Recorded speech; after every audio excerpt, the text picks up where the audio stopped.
दिल्ली में ना बेसमेंट में अचानक से पानी घुस गया, डूबने भर, 1 मिनट में इतना पानी घुस गया और लाइब्रेरी में बच्चे पढ़ रहे थे। आप कुछ भी एक्शन लेंगे, किसी की जिंदगी तो नहीं लौटा सकते। गवर्नमेंट को भी एक बार सोचना चाहिए कि सर आपका क्लास दिल्ली में बेसमेंट में है, नहीं है।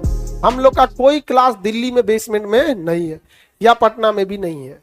हम लोग का क्लास दिल्ली में ये घटनाएं जब हो रही थी तो आज से 6 महीना पहले ही हम अपना क्लास मुखर्जी नगर से लगभग 1 किलोमीटर अंदर शिफ्ट कर दिए, जहां ये सब टाइप की समस्याएं नहीं है। लेकिन ये जो घटना हुई है बहुत दुखद घटना हुई। अब देखिए, हम तो कहेंगे, अब देखो ये जो नहीं पानी उनी घुस गया यहाँ पे, अब इसमें या तो गवर्नमेंट को एक एरिया लोकेट कर दे कि इस एरिया में अपना कोचिंग चला लो लोग, कोई नॉर्म्स बना दे।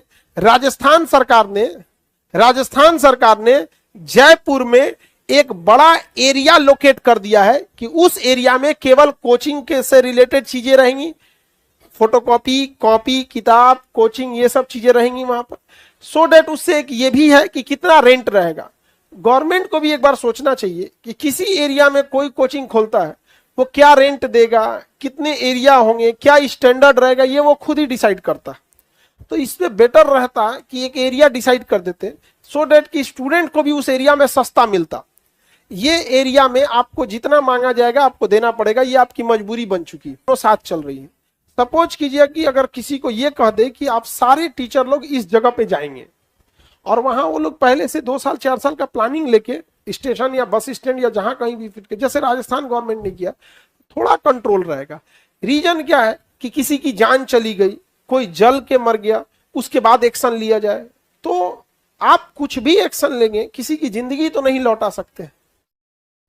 अब ये हम लोग का भूकंप रोधी है, नहीं भी रह सकता था, देख रहे हैं, नहीं भी रह सकता था। यहाँ पे जितना साइड में पिलर देख रहे हो, पिलर को देखो किस काम का है, देखो तो सारा वाइब्रेशन रोक लेगा। भूकंप के टाइम पे सारा वाइब्रेशन रोक लेगा। नहीं हो देते हम पिलर, नहीं देते तो क्या चलता, एडवेस्टर रखना था तो पिलर पे भी, लोहे के गाटर पे एल्वेस्टर रखा जाता, एकरा पे काहे रखते, नहीं समझे। तो ये डिपेंड करेगा कि हम कितने जागरूक है कितने नहीं। और कोई घटना हो जाएगी, हम और आप चाहे जितना भी नियम कानून बना दे, किसी की जिंदगी तो नहीं लौटा सकते। कितनी अजीब चीज हो गई है यहाँ पे। दिल्ली में ना बेसमेंट में पानी, अचानक से पानी घुस गया, डूबने भर का, 1 मिनट में इतना पानी घुस गया और लाइब्रेरी में बच्चे पढ़ रहे थे जो, हाँ कहीं से पाइप फट गया। अब लोग कह रहे हैं कि उसके ऊपर कोई 4 व्हीलर वाला चढ़ा दिया, पाइप पुराना था फट गया। अब ये एग्जैक्ट वो लोग जाने लोग यहाँ पे, अब हम लोग को तो एग्जैक्टली, हम लोग तो पटना में उतना का, अब जैसे पटना का खबर आएगा हम लोग को एग्जैक्ट पता चले। अचानक से पाइप फट गया और बेसमेंट तो नीचे होता है, पूरा भर गया, निकल भी नहीं पाए बच्चे। अब इतना भी कमजोर पाइप नहीं रहना चाहिए।